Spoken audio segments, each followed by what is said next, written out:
कि ऐसा भइल का छात नहीं है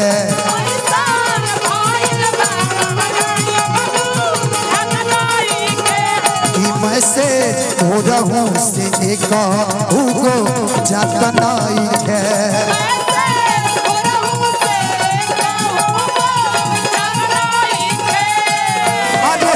हो प्यार पा हमारा दुलार पा रहे जब तहारा हो साथ तब काहे कैले हो बाड़ू।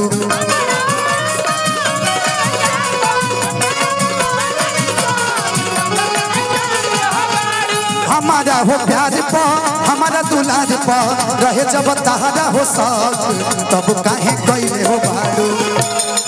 कि व्हाट्सएप नंबर ब्लॉक अरे तब काहे कैले हो बाड़ू। तो व्हाट्सएप नंबर ब्लॉक तब काहे कैले हो बाड़ू। व्हाट्सएप नंबर ब्लॉक तब काहे कैले हो बाड़ू।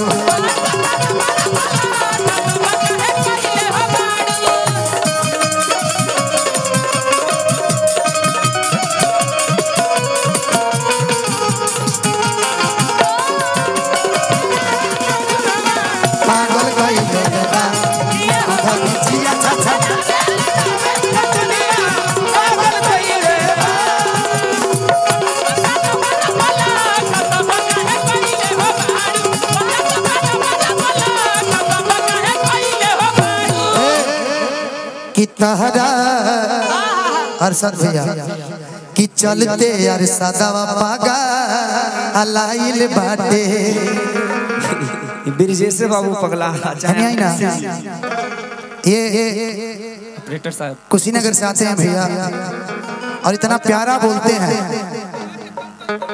कि वो एक लाइन बोल दीजिए कि आपका बातों का क्या जवाब दो। क्या बोलते हैं थोड़ा एक बार बोलिए ना।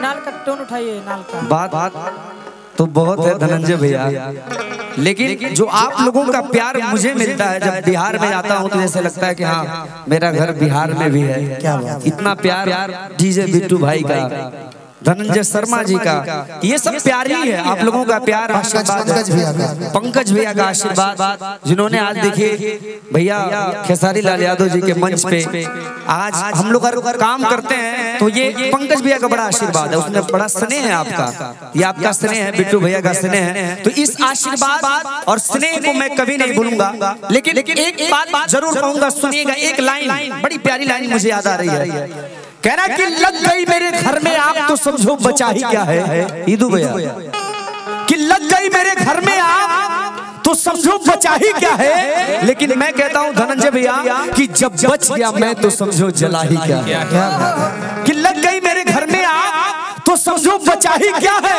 और जब बच गया मैं तो समझो जला ही क्या है। और मेरे तकदीर का मालिक है मेरा ईश्वर, वरना इन हाथ के लकीरों में रखा ही क्या है। क्या बात। तो आइए उसी हाथ के लकीर को आज माता रानी सजोई है। आपको इतना प्यार, इतना आशीर्वाद मिलता है ना, मैं क्या बोलूं। Thank you so much. आइए तोहरा हर चलते धनंजवा पागल बाटे त तोहरा चलते धनंजवा पागल बाटे।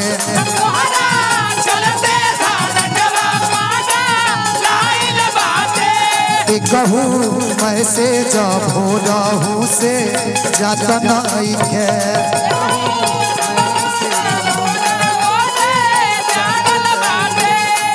अरे हमारा हो प्यार पा हमारा दुलार पा रहे जब तहारा हो तब काहे कैले हो बाड़ू।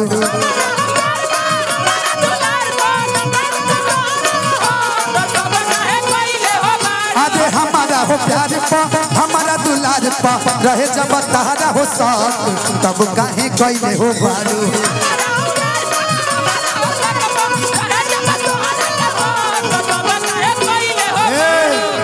चला बाबू तो व्हाट्सएप नंबर बना काहे कैले हो बाड़ू। व्हाट्सएप नंबर बना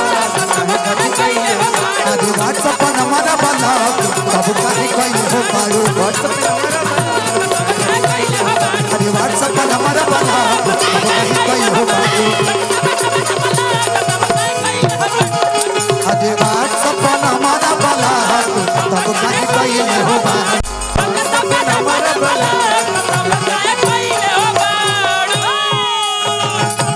वाह वाह